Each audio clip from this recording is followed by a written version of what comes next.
La semaine dernière, on avait commencé à expliquer, on s'était arrêté après avoir répété une longue introduction sur le Sefer Shoftim, sur les tenants et les aboutissants du Sefer Shoftim, qui est une longue période qui est intermédiaire entre Yehoshua bin Nun et la Malchut avec Shmuel Hanavi qui va oindre Shaoul et David. A expliqué qui étaient les Shoftim, pourquoi on n'avait pas nommé un roi immédiatement, quels sont les enjeux et les pouvoirs des Shoftim par rapport aux Melachim. Et on était rentré dans le vif du sujet, à savoir qu'il y avait des Shoftim qui étaient des Tzadikim et des Mosrei à Torah de manière inéluctable, comme Otniel ben Kenaz, qui était celui qui a retrouvé les halachot oubliés du temps de Moshe Rabbeinu. Il y avait d'autres Shoftim qui étaient appelés dans la Gemara Kallei Olam, un peu légers, traduction littérale, comme Iftah, qui a sacrifié sa fille. On avait ramené le Mahloket Rambam et Rashi de savoir est-ce que les Shoftim étaient Mosrei à Torah, ils faisaient partie, c'était des maillons de la chaîne de la transmission de la Torah de Moshe jusqu'à aujourd'hui. Très bien. Tout ça, on l'a répété beaucoup de fois. Maintenant, on s'était arrêté sur un pasouk qu'on avait commencé à étudier et on avait dit qu'en une fois, on ne pouvait pas expliquer parce que c'était un pasouk qui était difficile et qui nécessitait beaucoup d'introductions pour le comprendre. Et une partie des introductions, on les avait dites le shiur dernier. Maintenant, on va relire ce pasouk, on va les rappeler brièvement pour pouvoir continuer. On est dans Shoftim Perik Aleph, pasouk Tetzain, dans page 1. Ouvne Keni Hoten Moshe. Donc, chronologiquement, on se trouve après que Am Israël est reçu comme mission de mettre Yehuda et Shimon comme les premières Shevatim à faire une guerre, chose qui a été faite par le biais des Urim Vetumim.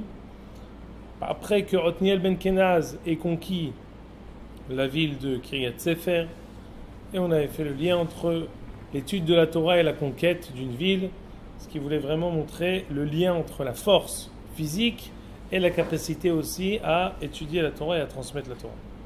Maintenant, on arrive à un pasouk qui est très étrange. Uvne Keni Hoten Moshe Alu Me'ira Temarim et Bnei Yehuda Midbar Yehuda Asher Benegev Arad Vayelech Vayeshev et Ta'am. Traduction.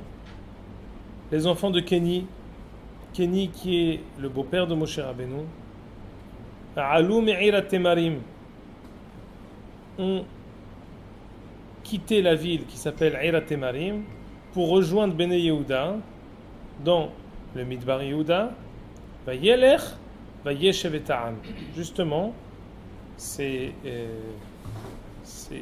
descendants de Yitro sont partis cohabiter avec Otniel ben Kenaz, avec la tribu de Yehuda. Qu'est-ce que ça a à voir? Comment Yitro il est arrivé ici? Hoten Moshe, il n'y en a pas beaucoup. Il y a un seul beau-père à Moshe Rabbeinu, donc il est directement affilié à Yitro. Les descendants de Yitro ont quitté la ville de Eira Temarim, la ville des palmiers qui est Yericho. Qu'est-ce qu'ils faisaient là-bas? Pourquoi ils l'ont quitté maintenant? Que de questions. On avait ramené aussi un pasouk, regardez dans page 2. C'est un pasouk qui est dans la suite du livre, dans Shoftim Perik Dalet, pasouk Yudalet. Plus tard dans le livre, on connaît tous l'histoire de Déborah avec Yael, qui se sont mesurés à Sisera. Sisera, Sarseva Hatzor, celui qui s'est mesuré à Am Israël, qui va finalement être tué par Yael. Yael, qui était-elle?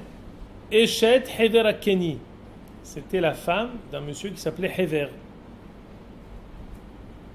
Regardez le pasouk Yudalef. Hever Akeni. Hever Akeni, quelqu'un qui s'appelle Hever, c'est son prénom. Nifrad Mikain. Très intéressant. Mibne Hovav Hoten Moshe. Encore une fois, on met directement en action des descendants de Yitro qui comment il s'appelle? Nifrad Keni. Keni, c'est quoi? Keni, c'est Caïn. C'est pas seulement nous qui le disons. Le pasuk ici nous le dit de manière explicite. Hever Keni, Hever, Nifrad Mikain, qui s'est séparé de Caïn, descendant de Hovav Hoten Moshe. Et donc c'était justement le mari de Yael. Yael qui va écraser le crâne de Sisra, Mahatsa Rakato. Elle a pris un pieu, elle a vraiment tué de manière terrible Sisra. Maintenant, la question que je pose, elle est simple. Pourquoi les Yitro rentrent en jeu? Pourquoi maintenant? Et pourquoi on met en lien Yitro avec Caïn? Pour répondre à des questions pareilles, Alpi Pshat, selon le Pshat, très difficile de donner, dans le sens premier, une explication. Parce que c'est beaucoup de détails qui restent anodins et il est difficile de les lier tous ensemble pour trouver un point commun qui peut tenir la route et les expliquer. Ce qu'on avait essayé de dire la semaine dernière. On avait donné d'abord une introduction que parfois il y a des événements métatemporels qui sont au-dessus du temps. Kadosh Baruch Hu, à travers le temps, il répare des fautes ancestrales. On va donner comme exemple Dora Maboul et Dora Palaga. Il y a eu un Maboul terrible, tout le monde est mort sauf Noach et Zateva. Dora Palaga, juste après, ils ont construit la tour de Babel pour se mesurer à Kadosh Baruch Hu, Haz Veshalom. Et justement, la cohésion, qui était justement l'inverse de Dora Maboul, elle a été ici un instrument pour s'attaquer à Kadosh Baruch Hu. Justement, leur honneur a été de les disperser. Est-ce qu'on retrouve ça au cours des générations? On l'avait ramené, regardez, je l'ai photocopié ici, dans la page 4. On reviendra ensuite à la page 3. Pardon, pas page 4, page 5. On avait ramené un pirouche de Rabbi Shlomo El-Kabetz. Un pirouche, dans son pirouche de la Haggadah de Pessah, où il avait fait un rapprochement extraordinaire entre ce qui se passait lors de Yetziat Mitzrayim et Dora Maboul et Dora Palaga. Il avait fait le rapprochement entre le landau de Moshe Rabbeinu et la Tevat Noach, le fait que Am Israël ait été noyé et le fait que tout le Dora Maboul a été noyé, et Dora Palaga, le fait que eux ils avaient voulu construire une tour qui était faite de Homer et Levenim, d'argile et de briques, et que justement Am Israël il a passé son temps en Égypte à construire Homer ou Levenim, et parfois même on mettait les enfants en tant que briques dans les pyramides qui a été construites. Regardez ici comme c'est écrit de manière très concise dans la page 5.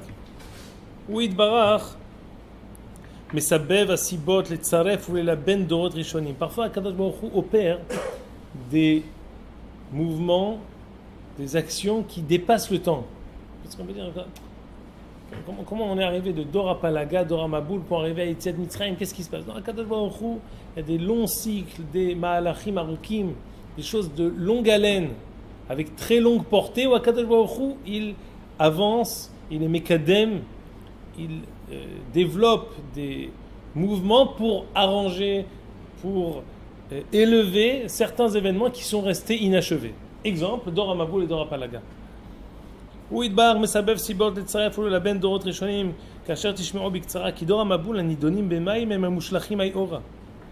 Ceux qui ont été jugés Dora Maboul, c'est ceux qu'on va jeter dans l'eau. Moshe Rabbeinu alav shalom nitzol bateva dimion Noach bateva.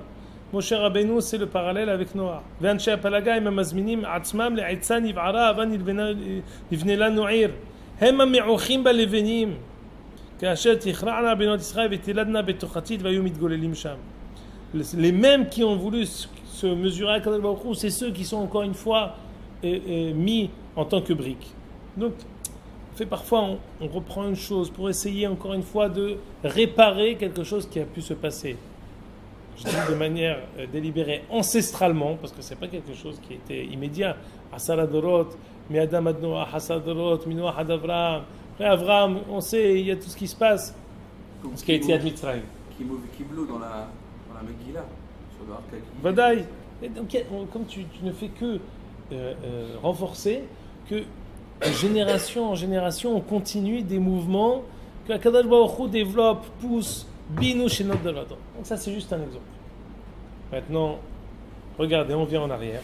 Et on va essayer de dire ça le rapprochement qu'on va faire avec Caïn. Reprenez la page 3. Qui a dit que Hever Kenin Nifrad Mikaïn? Qui a dit que c'était en rapport avec Caïn? D'accord, moi j'ai dit Nifrad Mikaïn, Caïn. C'est peut-être un autre monsieur Caïn. Qui a dit quoi? Il y a un Caïn dans l'histoire. Il y a un autre Caïn. Il n'y a pas un seul prénom au monde. Excusez-moi, la semaine dernière, on a parlé d'à chaque fois. À chaque fois, on a parlé de Kenin, Nifrad. Mikaïn. Pourquoi Nifrad? C'est-à-dire que Nifrad, c'est dans le sens, il est issu. Nifrad, ça c'est pareil. Ça peut vouloir dire aussi qu'il se sépare, dans ce qu'on va expliquer, on va dire qu'il se sépare du mauvais côté de Caïn. Mais la traduction littérale, la Bible en français, sûrement, elle va traduire issu. Issu de Caïn, descendant de Caïn. Nous, on va essayer d'expliquer qu'il va reprendre Caïn, mais il va être le bon côté de Caïn. Mais d'abord, on va essayer d'expliquer. Regardez ce qu'il dit ici, le Rav Hida. C'est exactement la transition à ce qu'on va lire dans la page 3. Le Rav Hida, Haïm Yosef David Azoula, il a un pirouche sur le Tanakh qui s'appelle Homat Anach. Regardez ce qu'il dit ici. Je suis page 3. Là où j'ai souligné. Remez Sheitro Haya Tov Shebekain. Venifrad Mehara Shebekain. Chen Pirshu Bazoar Verabenu Ahab. Nifrad, c'est justement la remarque que tu viens de faire. C'est quoi Nifrad? Tu aurais pu dire Miyotze Kain, Mitzeetzae Kain. Pourquoi on dit Nifrad Mikain? Non. Parce qu'ici, on est en train d'opérer le même mouvement qu'on a voulu dire pour Dora Maboul et Dora Palaga. Hein. Alors, il y a la même chose qui va se passer avec Caïn. Quand? Maintenant. Donc, ça ne fait que renforcer la question. Comment ça va se faire? Et pourquoi ça apparaît? Et pourquoi ça se passe maintenant? Également, par la remarque d'Olivier de la semaine dernière, on avait dit que est-ce qu'il y a des descendants de Caïn? A priori, tout le monde est mort dans le Maboul, parce que les seuls descendants du Maboul, c'est Noah. On avait ramené avec le hommage que les Ahot Tuval Caïn Naama. Comme ça, il termine le passage. Ahot Tuval Caïn Naama. Dit Rashi, Naama hi ishto shel Noah. La femme de Noah, elle s'appelle Naama. Naama qui est la descendante de Lémer, qui est descendante de Caïn. Donc directement, on voit que on est tous descendants de Caïn. Peut-être pas, parce que...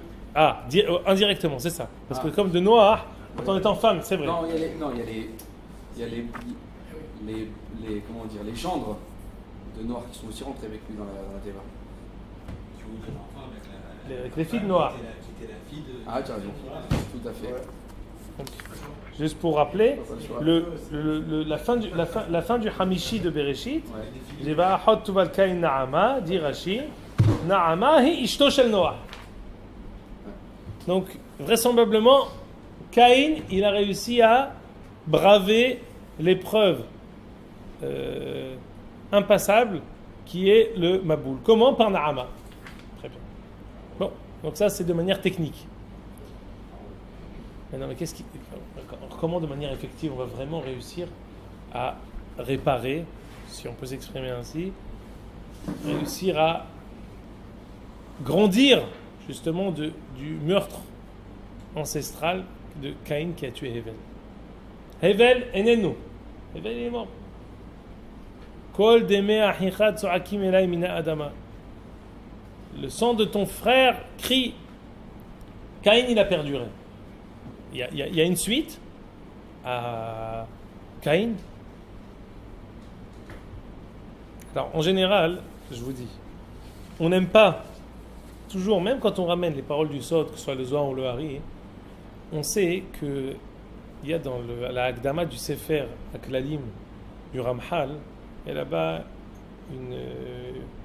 un mirtav, quelque chose que le Rav Friedlander a écrit, comme quoi, quand on étudie les paroles du Hari ou du Zohar, bien plus que ce qui est écrit, c'est l'enseignement qui sort de là-bas.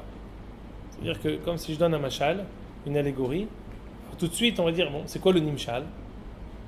Un roi avec son peuple. C'est Akadosh Baruch Hu et Am Israël. Donc c'est facile quand il y a un roi avec son peuple. Il y a une image, et ensuite tu dis, quel est le sens de l'image? Les paroles du Hari, dit le Ramchal, sont essentiellement une image où l'essentiel de notre étude, c'est de comprendre quel est le nimshal des paroles du Hari. Alors ici, on va dire certaines choses. On va dire que Hever HaKeni Nifrad Mikain, c'est la continuité de Caïn. Il faut comprendre maintenant quels sont les cycles, qu'est-ce qu'on veut ici expliquer, qu'est-ce qu'on veut ici apprendre et qu'est-ce qui se passe maintenant. Alors Caïn, il est passé par Naama. Comment on va réparer la faute de Caïn? Regardez page 4.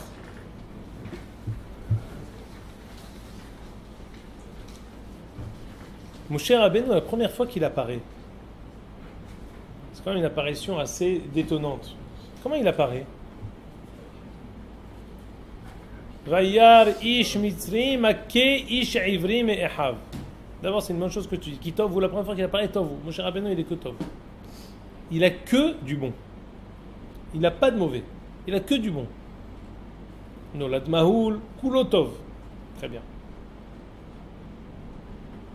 Quand il apparaît, Al-Bamata Historia, de manière effective, qu'est-ce qu'il voit? Ish mitzrim ake ish ivrim et ehav. Alors, d'abord, je vais vous dire, Hakdama, quand la Torah elle donne des onashim, la Torah elle donne des punitions. On sait, c'est quelque chose qui est redondant dans tous ces Sefer Devarim, que toutes les punitions que la Torah elle donne sont des punitions qui sont réparatrices. C'est quelque chose qui n'apparaît pas dans le reste de la Torah, mais à chaque fois qu'on dit dans la Torah, dans Sefer Devarim, Mitat Beddin, que le Beddin va condamner quelqu'un à la mort, à la peine de mort, ou Vi'arta hara' mikirbecha. Quel est le mevukash? C'est quoi le but? C'est d'extirper le mal de ton sein. Il faut quelqu'un, quand il y a quelque chose de mauvais, à l'image d'un quelqu'un, hasve shalom, on doit lui couper quelque chose, parce que sinon tout le corps est mis en péril. Ça fait mal, mais c'est quelque chose de réparateur. Ça va permettre de pouvoir garder et préserver le corps. C'est ça les punitions de la Torah. C'est pas punir pour punir. C'est pas comme quelqu'un qui brûle un feu rouge, il a un knas de 1000 shekels. Pourquoi? Il n'y a pas de rapport direct. Tu ne recommences plus, tu peux dire que c'est réparateur. Mais en tout cas, tu veux aussi le punir. Toutes les punitions de la Torah, il y a un rapport et un lien direct entre la punition et l'acte qui a été fait. C'est quelque chose qui est réparateur. Mon cher Rabbeinu, la première fois qu'il apparaît, qu'est-ce qu'il fait? Vayar ish mitzrim ake ish ivrim et ehav. Regardez, on va prendre le Chumash, on va le lire dans le Chumash. Shemot.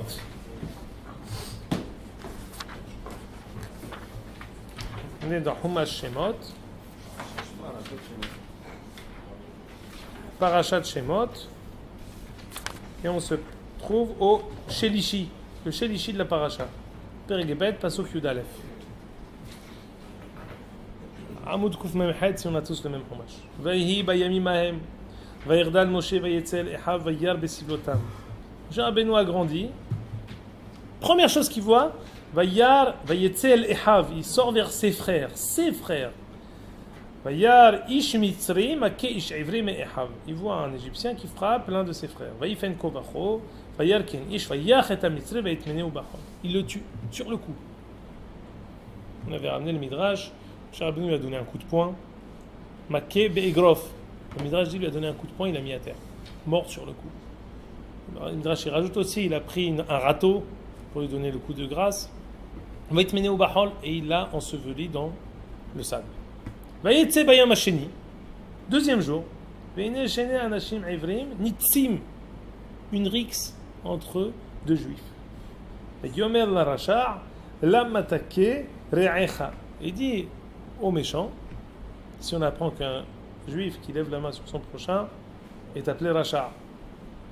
Yomer misamecha leishsal veshofet aleinu al organi ata omer kasher rakta et mitzre vayira Moshe v'yomar achen noda adavar. Al kol panim, il les a séparés. Il n'y a pas eu de mort cette fois, il les a séparés. Qu'est-ce que c'est? Qu'est-ce que ça veut dire que Moshe Rabbeinu, la première fois qu'il intervient, c'est intéressant quand même. Première fois qu'il intervient, c'est pourquoi? Ou pour tuer quelqu'un. C'est sympa quand même. Première apparition de Moshe Rabbeinu, il tue. Et il enterre. Et après, il arrive à séparer deux personnes qui se disputent. Regardez le Rav Hida. Est-ce que c'est la première fois qu'il voit cet acte-là ou qu'il a grandi pour dire qu'il est sorti du royaume? C'est la première fois, la Torah, à chaque fois qu'elle nous relate quelque chose qui est mashma'oti là. C'est possible qu'il y ait eu d'autres choses, mais qui ne sont pas pour nous importantes. La première fois que la Torah, elle nous raconte l'apparition de Moshe, c'est dans ce cadre-là et dans ce contexte. C'est Omer Dorsheni. Ça nous interpelle pour nous dire de quoi il s'agit. Écoutez, regardez le Rav Hida, il a un pirouche sur la Torah qui s'appelle Nahal Kedumim. C'est page 4. Vayar ish mitzri make ish ivri me ehav. Dit le Rav Hida, karebe me ahiv behirik behet. Remez, il faut dire, Vayar ish mitzri, il a vu un Égyptien qui frappe son frère, me ehav de ses frères. Non, de son frère. De quoi s'agit-il? Ramaz, Kizé Mitzri ou Ta'arovet Ara, Shebikain, Ahiv, Shel Hevel, Sheu Moshe. Vera, Beruach Kocho, chez Mitzri, Aya Ara, Shel Ahiv Kain, Varago, Beshem Amefourash, Letakeno. Bon. Sans entrer dans les détails exacts de ce qu'a dit le Hida, le Rav Hida nous met directement cet épisode, il fait un lien direct entre Caïn et Hevel et cet épisode-là de l'Égyptien qui frappe le Juif. Mais Agnel, qu'est-ce qu'il fait Moshe? Il tue l'Égyptien. Regardez, Vayachet Mitzri, Vayitmene ou Bahol. Prochain Rav Hida, Rachetevot Ahuvo, qui a Mitzri, Gilgul Kain, ou Moshe, Hevel. Moshe est directement en lien avec Hevel. Va'arago, pourquoi Moshe il a tué l'Égyptien? Les Takeno be'ahava. Velo ki Kain she'arag Hevel be'sin'a. ומשומחי הרגו בשם המפורש לתקנו.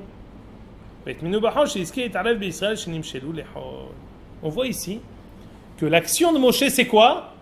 C'est de tuer, mais attention, pas une mort qui est haineuse, pas un meurtre sauvage, mais une mort tikkun. Quand on a dit, c'est quoi les méthodes Beddin? Méthode Beddin, c'est quoi? Lorsque le Beddin y met à mort, c'est pourquoi? C'est pour faire un tikkun. C'est une mort réparatrice. Comme il y a quelqu'un qui fait des catastrophes en Israël, tout le monde comprend, un meurtrier qui se promène dans la nature, c'est bon pour personne. Si on était au temps du Beddin et qu'on lui a fait Aidim Ve'atra'a et qu'on arrive à démontrer par A plus B qu'il l'a fait Bezdon Libo, ben au temps du Beddin, on dit que cette personne-là, c'est mieux qu'il meure plutôt qu'il vive. C'est quoi cette mort-là? C'est pas le punir, c'est qu'il faut arrêter. C'est une gangrène terrible pour un Israël, il faut l'arrêter, il faut couper. Moshe Rabbeinu ici, quand il a tué le Mitzri était Hayav Mita, pour deux raisons. Soit parce que Ben Noach, quelqu'un qui est Ben Noach, qui lève la main, il est Hayav Mita. Soit parce que on attribue, pardon, en général, soit parce qu'on sait, animé Katser Verolé, que ce Ishmitzri, on sait que la nuit précédente, il est parti visiter. Pourquoi il se dispute avec ce juif? Pourquoi il se dispute avec lui? Il n'a pas trouvé quelqu'un d'autre pour se disputer? Parce que le juif, il était au travail toute la journée. Et lui, il a vu Shelomit Bat Divri, qui était très jolie, et qui parlait avec tout le monde. Et il s'est dit qu'il allait la visiter. Ce Mitzri, il est parti avec elle. Il est parti avec Shelomit Bat Divri. Il a fait Znout. Comme il a fait Znout, même les Bnei Noach, et qui font des relations interdites, ils sont Hayavim Mita. C'est pour ça qu'il était Hayav Mita. Moshe Rabbeinu, pour toutes ces raisons-là, il l'a tué. C'était pas ici une raison, il n'a pas décidé, c'était pas un meurtre sauvage. Il a vu qu'il était Hayav Mita pour toutes les raisons, soit parce qu'il frappait, soit parce qu'il a fait Znout, soit pour toutes les raisons possibles et imaginables, il s'est dit qu'il allait le tuer. Un meurtre, ce n'était pas un meurtre sauvage, c'était une punition réparatrice. Oui?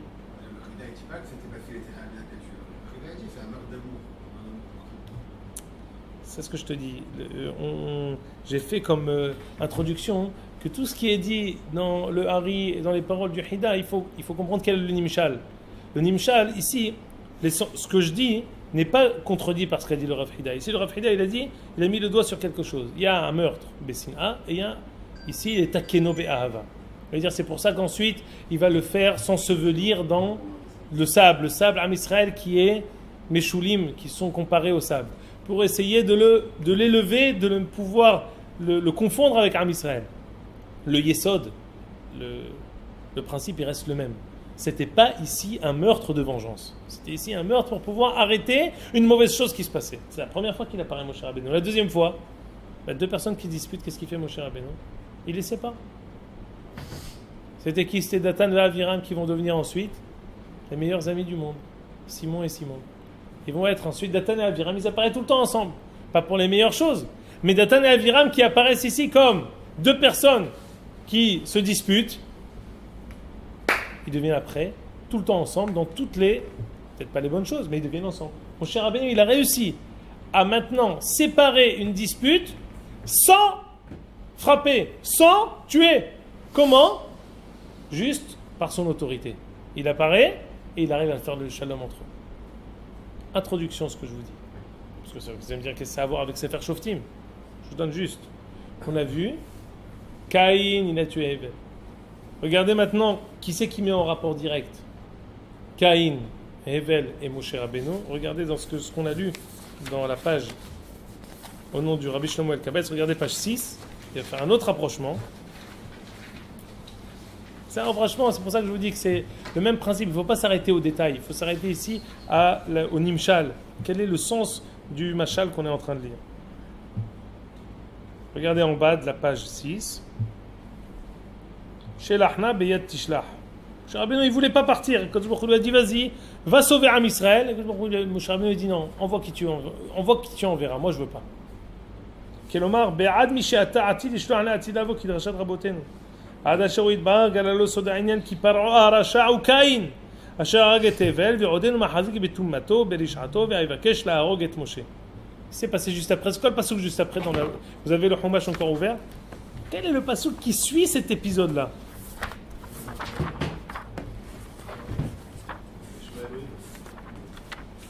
Je suis dans... Exactement. ויאמר משמחה, וישמע פרעה את הדבר הזה, ויבקש להרוג את משה. Il dit ici le Rabbi Shlomo El-Kabetz. Pourquoi? Moshe Rabbeinu, il commence à vouloir arranger, à vouloir élever le monde entier, l'humanité entière, à s'élever au-dessus du Yetzer Hara des Shfichut Damim. Cet instinct que quelqu'un peut avoir de vouloir écraser son prochain pour aller jusqu'à le tuer. Moshe, Paro, il sent qu'il y a ici sa conscience sent qu'on est en train d'enjoindre, d'appeler l'humanité à s'élever dans son moussard. Qu'est-ce qu'il a entendu? Mais il s'en fiche. Pourquoi il veut le tuer? Il s'en fiche. Pourquoi il commence tout de suite? Pourquoi il a... Quelle mouche l'a piqué? Non. Moshe nous dit Rabbi Shlomo El-Kabetz, pas du tout. Il est directement en rapport avec Caïn. Paro, il est encore directement avec Caïn. Tout le rapport de force qu'il va y avoir entre Moshe et Paro, c'est ce même rapport qu'il y avait entre Caïn et Hevel. Moshe Rabbeinu qui vient justement pour délivrer l'humanité de ce Yetzer Hara de Shfichut Damim, et Paro non, qui lui veut qui veut perpétuer cet instinct de Shfichut Damim. Très bien. Tout ça, vous allez me dire, Hazak ou Baruch, tu nous as donné beaucoup d'informations que nous ne connaissions pas, mais en quoi c'est en rapport avec Shoftim? Pourquoi c'est en rapport avec Sefer Shoftim? Et là, vous allez voir comment Torah Hashem Temima Meshivat Nafesh.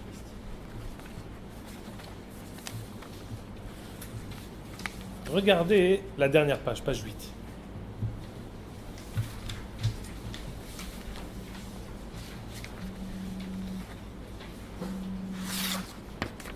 Alors, d'abord on avait dit, on va le voir dans le deuxième temps, mais je vais d'abord rappeler ce qu'on a dit la semaine dernière. La semaine dernière, on avait dit que Caïn, quel était son Anesh? Na'vana tihye ba'aretz. Il était errant toute sa vie. Pas sans domicile fixe. C'est ce qui s'est passé pour Caïn toute sa vie.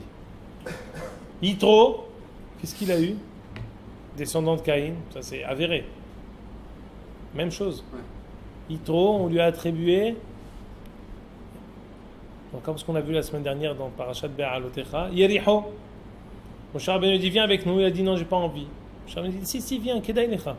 Si tu viens, on va te donner, et ta Sheletiv Imanu ve'etavnulach, on te donnera des bonnes choses. C'est quoi les bonnes choses, dit Rashi? Dushna shel Yericho. La partie bien fertile de Yericho. Jusqu'à quand? Jusqu'à qu'on construise le Beth Amikdash. Que alors, on a dit que le Beth Amikdash doit être inter-shevatim. Il doit appartenir à personne.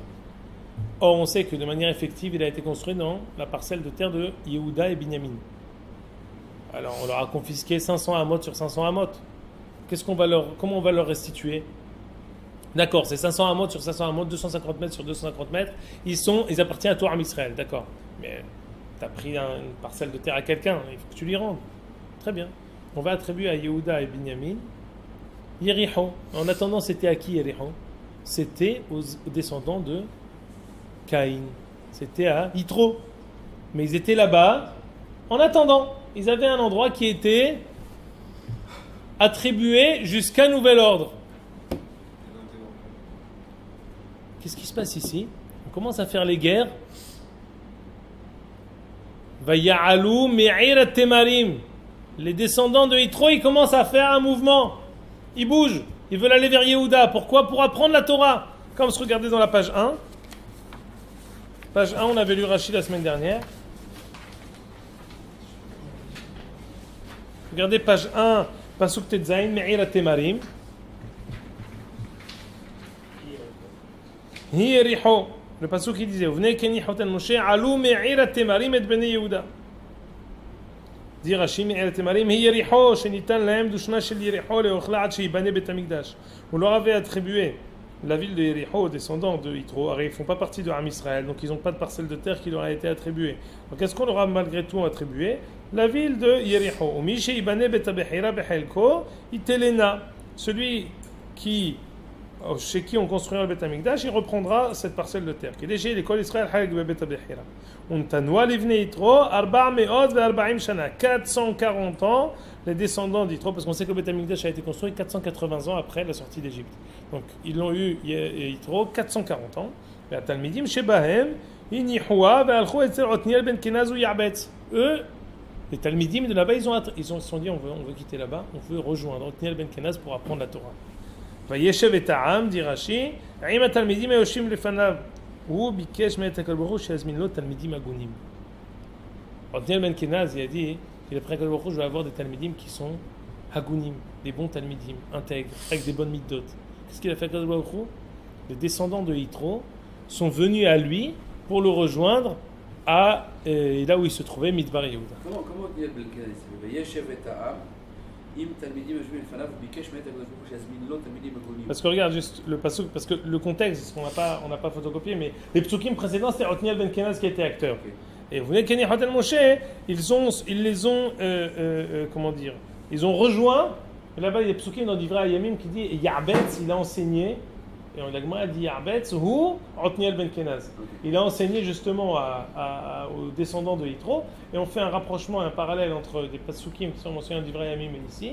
Et la Gemara dit qu'il s'agit de Otniel ben Kenaz qui a enseigné la Torah aux descendants de Yitro. Mais donc, il y a une partie d'eux qui sont partis pour apprendre la Torah avec Yehuda. Très bien. Mais dans Yoshua, au début, qui libère Yericho des 7 peuples. C'est un des Shvatim qui reprend Yericho. Non, justement. Ça n'a pas été donné. On a dit qu'il ne faudra pas la reconstruire. Ouais. Et que on va, justement, cette partie-là, on ne va pas reconstruire une partie fertile. On ne devra pas la reconstruire. Elle ne sera pas reconstruite, ni la muraille, ni rien du tout. Mais eux, de manière partielle, dans 500 mètres sur 250 mètres sur 250 mètres là-bas, ils vont habiter là-bas. C'est une partie très fertile, sans la reconstruire, qui va être attribuée justement aux descendants de Yitro. C'était déterminé déjà dans la Torah. Très bien. Maintenant, ok. Quel est le rapport avec Milhamot Israël? On revient maintenant. En quoi c'est en rapport avec Sefer Shoftim et pourquoi c'est en rapport avec Milhamot Israël? Regardez ici. Là, je vais vous donner un pshat extraordinaire du Sefer du Parashat dans Sefer Devarim, des Parashat Shoftim. Regardez page 8.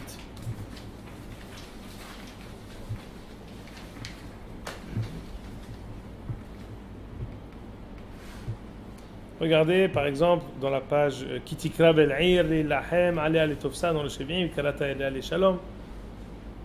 On voit ici à la fin du Parashat Shoftim les guerres d'Israël. Si tu vas faire la guerre, comment tu fais? Ne coupe pas les arbres fruitiers.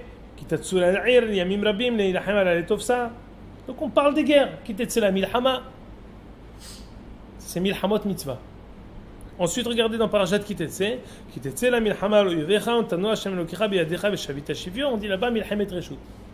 Au milieu des ilchot milchama, Moshe Rabbeinu, il nous fait vraiment comme un cheveu sur la soupe une paracha qui n'a rien à voir avec tout ça. Regardez. Ki matzeh halal ba'adama. Vous voyez, c'est 4 lignes avant la fin, à la page 322. Ki matzeh halal ba'adama, Hashem lo yechal noten lecha l'isha nofel basela nodar miikao. De quoi s'agit-il? Si on trouve un cadavre au milieu de rien, qu'est-ce qu'on doit faire? La Torah elle nous dit il faut prendre une aigla arufa, il faut prendre une aigla, une génisse. Il faut la cher l'omachecha be'ol, cher l'oubadba, qui n'a pas travaillé, qui n'a jamais été, qui n'a jamais porté aucun joug. Et après on devra lui casser la nuque. El nahaletan dans un courant fort. On dit qu'on n'a jamais planté là-bas ou qui est tellement fort qu'on ne peut pas planter là-bas. Très bien. Alors, qu'est-ce qu'ils vont faire Zikne Beddin? Ils vont dire Yadenu lo shafechu et ad-dam hazeh ve'einenu lo ra'u. Ce ne sont pas nous qui avons versé ce sang-là et nous on n'a rien vu. Le sang du halal. Ils vont justement couper la nuque de cette génisse et ils vont dire, regardez ici, ouvrez le Chumash s'il vous plaît, Parashat Shofetim, le Shevi'it Parashat Shofetim. On l'a sur le... Oui, mais avec Rashi.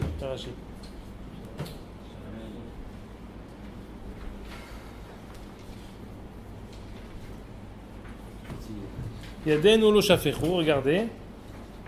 C'est Devarim Kaf Aleph, à la fin de Parashat Shofetim. Hamoud Taf Kuf Lamed Bet, page 532. Yadenu lo shafechu et adam hazeh. Rashi ramène la Gemara dans Sota. Vechi'alta alev, shezikne beddin shofre dam imhem. Ils disent non, c'est pas nous qui l'avons tué. Mais non. On a pensé que Zikne à Beddin, c'est eux qui ont tué cette personne-là, cette pauvre personne qui est perdue. Et là, l'or inuhu ftarnuhu belo mezonot uvlo levaya. On promet que nous ne l'avons pas vu et l'avons laissé sans s'occuper de lui, sans s'inquiéter de là où il va dormir, qu'est-ce qu'il a à manger. Quelle a été la première rencontre de Moshe avec Yitro? Dans quel contexte ils se sont rencontrés? Ses filles, Hesed. Qu'est-ce qu'il dit Yitro à Moshe, à ses filles? Vous l'avez laissé partir? Kir'en lo veyochal lachem. Appelez-le qui vienne manger. C'est quoi le tikkun de quelqu'un qui est loké nefesh? Quelqu'un qui prend une neshama, quelqu'un qui tue. L'inverse de ça, c'est quoi? C'est de donner, c'est hesed.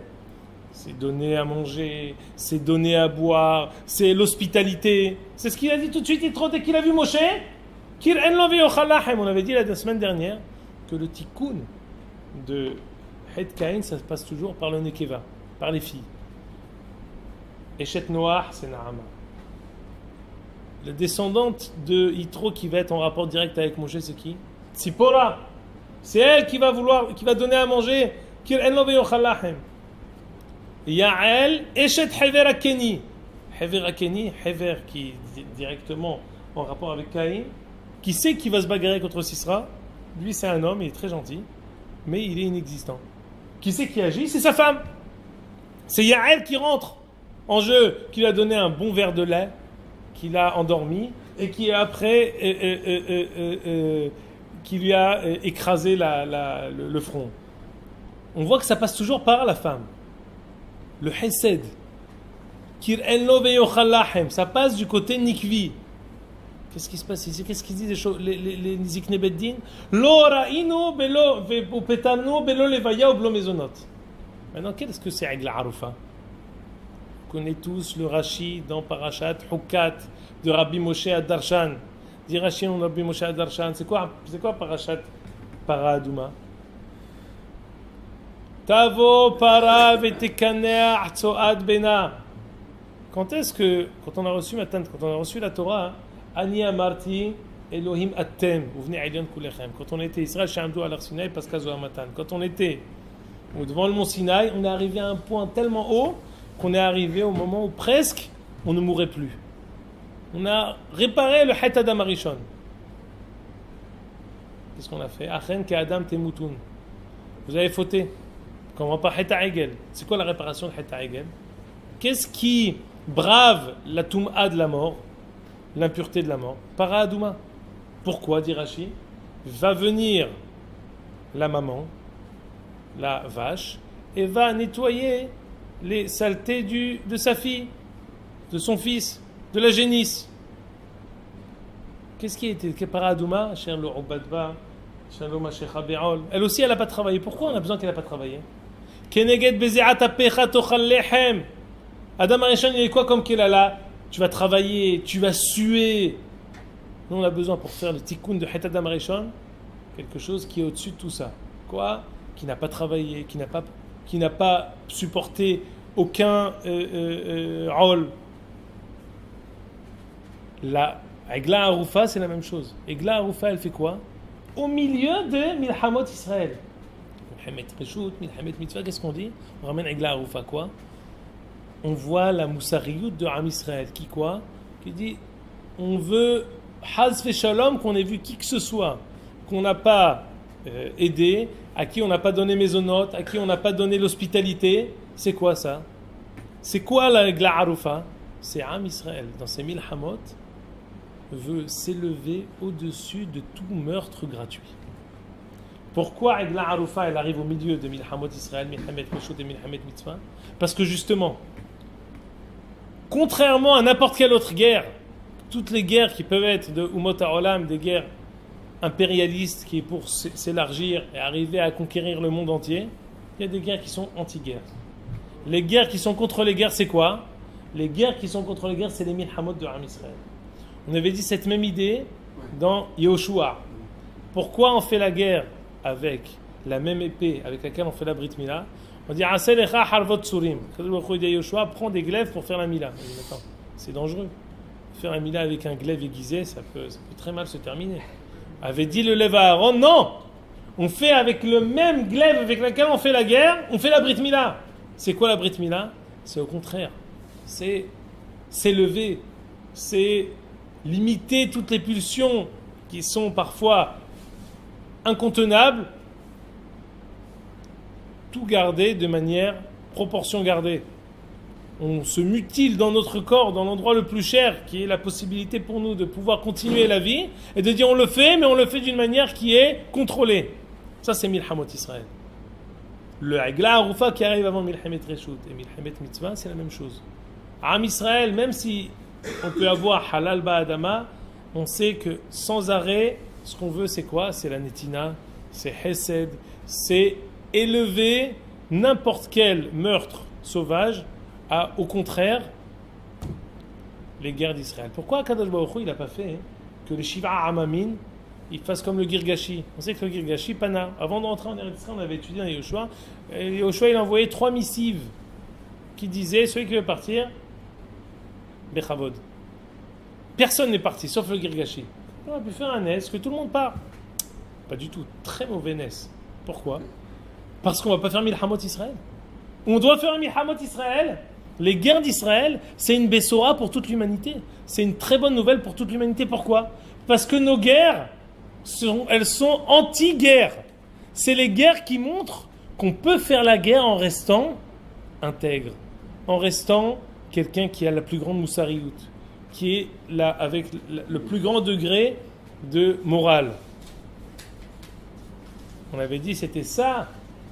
C'est la raison pour laquelle Yericho, on n'a pas profité de quoi que ce soit Yericho. Pour dire, si les autres ils font la guerre pour s'en mettre plein les poches, nous en aucun cas. Et s'il y en a qui font les guerres, Haz ve Shalom, pour Veraïta Bashivia Eshet Yifat Toar, Rahav, on ne te touche pas. Toi, ta femme, tes enfants, on ne te touchera pas. Au contraire, on va se marier avec elle pour faire ensuite des Nevi'im Yehoshua. C'est Am Israël qui se marie. S'il prend quelqu'un, il le prend de la manière la plus noble. Il le prend pour sa femme. Il fait des Nevi'im avec elle. On va garder Rahav. Tout le butin d'Yericho, on ne touchera pas. À Kol Kodesh Lachem. Il y en a un qui a touché, à cause de ça, on a perdu en guerre. Parce que tu as eu, c'est vraiment un crime de lèse-majesté, c'est un sacrilège kipshuto. Herem Achan. Ce qu'il a touché Achan, c'est un sacrilège. Pourquoi? Parce qu'il a diminué, souillé toute la morale qu'il y avait dans Milhamot Israël. maintenant on retombe sur nos pieds. Pourquoi maintenant? Quand Yehuda commence ses guerres, Bnei Keni Hotel Moshe, une sorte de mouvement qui se passe avec Yitro et ses descendants. Ah bah oui, c'est évident. Parce que lorsque Am Israël commence ses guerres, ou complète ses guerres plus exactement, il y a un élan de moussariout, de moralité qui se réveille dans l'humanité entière. Et surtout chez qui? Les descendants de Caïn. Pourquoi? Parce que le but de toutes les milhamot Israël, c'est réussir à faire le même meurtre, mais sans tous les moteurs bas de haine qui peuvent pousser quelqu'un à vouloir se venger. Pas du tout. Nous, nos guerres, elles sont pas comme ça. On va réussir à faire la guerre et montrer qu'on reste les personnes les plus intègres possibles. C'est pour ça que maintenant, Bnei Keni Hotel Moshe Alou Me'ira Temarim Lilmod et Bnei Yehuda. Ils veulent apprendre Yehuda, le premier qui va commencer les guerres dans Sefer Shoftim, quand ils sentent justement qu'il y a un mouvement Bekirev Am Israël, ils se réveillent. C'est leur conscience qui se réveille. C'est pour ça qu'ils apparaissent maintenant. Ça, c'est quelque chose qui est inhérent au Milhamot Israël. C'est pour ça qu'ils apparaissent quand? Dès le début du Sefer Shoftim. Ah, c'est un choix, on n'a pas commencé la guerre. Qui c'est qui a fait la guerre? C'est très intéressant ce que tu dis. Qui c'est qui a fait la guerre? C'est Yoshua. Il a tout fait. C'est une guerre qui était menée par qui? Yoshua. Tout était d'une certaine manière presque miraculeux. Les dernières Mouvlaot, les petites villes qui n'ont pas été conquises, où maintenant justement on a besoin des Shevatim qui vont le faire d'une manière assez naturelle. Certes en demandant pas Urim et Tumim, mais en faisant qui va où et comment. Séparément. À ce moment-là, ça commence à devenir une guerre à proprement parler. Pas une guerre avec un Meler comme Yehoshua qui a vu Moshe Rabbeinu, qui est de son temps n'a pas eu besoin de Urim et Tumim. C'est des guerres qui sont vraiment foral, à tel point qu'on a peur. On dit est-ce qu'on fait la guerre, on fait pas la guerre. On demande Urim et Tumim, on a peur. Pourquoi? C'est fini maintenant. On n'a plus cette hégémonie extraordinaire qui était Yehoshua. Yehoshua, c'est les murailles de Yericho qui tombent, c'est Mashiach Miyuhad. Maintenant c'est fini.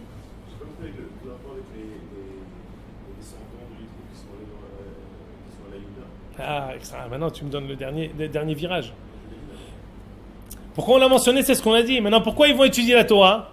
Parce que maintenant, les Bnei, non seulement on éveille en eux la volonté d'apprendre de nous, mais on éveille en eux non seulement le fait de s'attacher à nous, mais d'étudier la Torah avec nous. Ils veulent étudier la Torah de Yehuda, la même personne qui fait la guerre, ils veulent étudier la Torah de sa bouche. Otniel Ben Kenaz, qui est lui le chauffette, qui est lui le dirigeant, qui lui fait la guerre, qui lui gagne les guerres, ils veulent apprendre la Torah de lui, c'est cette Torah qu'ils veulent entendre. C'est cette Torah-là qui est réparatrice, cette Torah où on apprend la Torah, on est en même temps ceux qui ont trouvé les 3000 halachot oubliés du temps de Moshe Rabbeinu, en même temps je suis chef de guerre. Ça c'est ce qu'ils veulent étudier les Bnei Yitro. C'est pour ça qu'il y a un mouvement intérieur d'apprendre la Torah de chez Yehuda. Pas seulement être ému de voir une Oumma tellement moussarik, tellement morale. Non. C'est aussi apprendre la Torah, comment on fait, comment vous faites. C'est ça ce qui se passe. Ils vont intégrer le peuple juif. Ils sont guérim, ils ont déjà intégré le peuple juif en tant que guérim. Bnei Keni Hotel Moshe. C'est quelque chose de miyuhad me'od. C'est ça ce qui se passe maintenant. Et c'est ça la Bessora Tova de tout Am Israël, pour l'humanité. Lorsque Am Israël rentre en Eretz Israël, c'est quelque chose qui réveille et éveille dans toute l'humanité une moussariout qui les embête. C'est comme une conscience. Quelqu'un il te dit j'ai des Issouré Matzpoun, j'ai des en bon français c'est pas seulement des remords, c'est voilà, cas de conscience. Cas de conscience, c'est bien. Un Israël qui rentre en Israël, ça réveille la conscience de chacun. Ça les énerve. Pourquoi? Parce que ça les rappelle qu'est-ce qu'ils auraient dû être, qu'ils ne sont pas. Et Bnei Keni, Hotel Moshe, ils arrivent à réussir cette chose-là. Mais on va voir que finalement, les Atid Lavo, et j'ai pas photocopié, ils vont s'asseoir, les descendants de Yitro Belishkat Agazit. Ils vont arriver pour être assis dans le Sanhedrin au Beth Amikdash. Ah oui, ça c'est un idoui extraordinaire. Ça a commencé maintenant, et ça va terminer qu'ils vont être assis Lishkat Agazit. Et là, on a, je pense, répondu à toutes les questions. Pourquoi ça apparaît ici? Parce que c'est justement en rapport direct avec Am Israël qui commence les guerres de manière effective. Pourquoi c'est Keni, Hotel Moshe? Parce que c'est directement en rapport avec Caïn. Caïn, avec ce meurtre sauvage qui a été fait dans le début de l'humanité, Akadosh Baruch Hu veut l'élever et l'arranger. Pas de manière, c'est son tikkun, d'une manière comme ci ou d'une autre, de manière sporadique, momentanée, dans un endroit, d'un moment T, un endroit donné. Non, pas du tout. C'est quelque chose où Am Israël, entièrement, par ses guerres, il élève l'humanité entière à réparer ce Yetzerara de Shfichut Damim. On veut élever ce Yetzerara de Shfichut Damim. Comment? Comme ce qu'a fait Moshe. Ou si on tue pour réparer. Ensuite, ce que fait Moshe en faisant le shalom pour arriver à Atid la voix, à la nevoa, vechitetu harvotam le itim, vahanin toteem le mazmerot, lo isa royel goy hayra velo ilmidu ad milhama. Comment on Atid la voix, il n'y aura plus de guerre. Mais pour arriver à ce qu'il n'y ait plus de guerre, il faut d'abord faire des guerres qui sont réparatrices. Et ce sont les guerres de Am Israël en Eretz Israël. Adkan. חזק וברוך. שומר רצה הקדוש ברוך הוא לדכות את ישראל. לפיכך נקבע להם תורה ומצוות שנאמר, עדיין חפץ בהם צדקו, יגדיל תורה ויאדיר. יתגדל ויתקדש שמר הבא, אמן. והכירותיו ויאריך לכותב, יצמח כוחני וקרב משחי. אמן. שמח היכון ולכל חי לכל בית ישראל, בעגלה ובזמן קרבים ורמים. אמן. יהי שמי החכם ורב.